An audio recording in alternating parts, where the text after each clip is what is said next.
খ্রিস্টান, বাংলাদেশের মুসলমান প্রতিটি ঘরে ঘরে একজন করে গৃহিণী আছেন না, গৃহকর্ত্রী আছেন না। আপনাদের জন্য আমাদের বিশাল কর্মসূচি। আমাদের প্রিয় নেত্রী বেগম খালেদা জিয়া তার স্বপ্নময় জীবনে, তার সমস্ত জীবনের কেন্দ্রবিন্দুতে ছিল মানুষ, আর সেই মানুষের কেন্দ্রবিন্দুতে ছিল বাংলাদেশের নারীরা।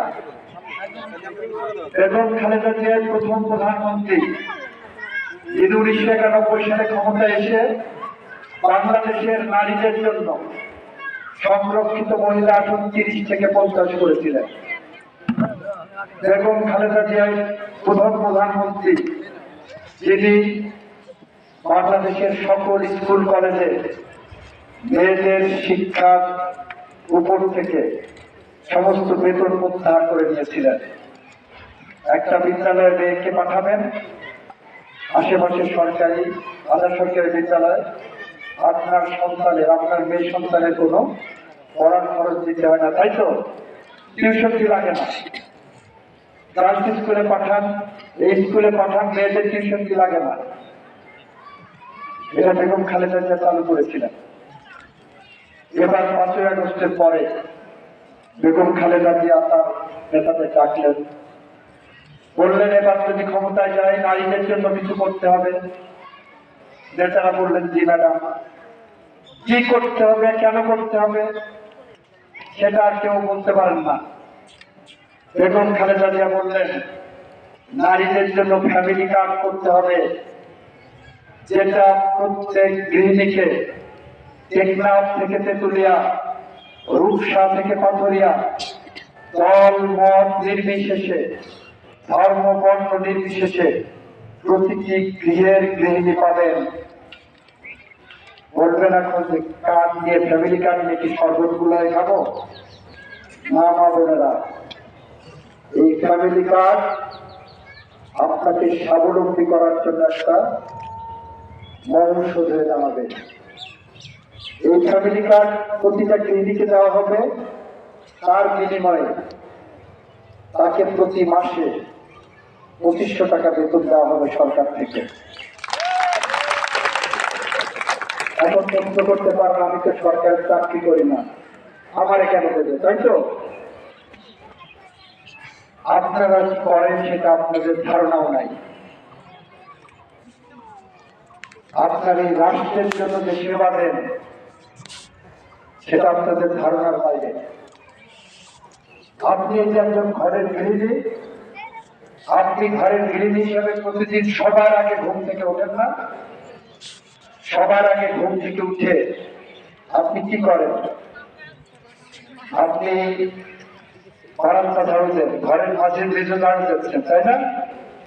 তারপরে হাঁস মুরগি রাখেন, গরু ছাগল দেখছেন, থালা বাসন মাজছেন, তারপরে রান্না চলায় যাচ্ছেন, রান্না করে স্বামী সন্তানকে খাইয়ে স্কুল কলেজ বিশ্ববিদ্যালয়ে পাঠাচ্ছেন, কাজে পাঠাচ্ছেন, ওনারা ওনাদের মতো চলে গেলেন।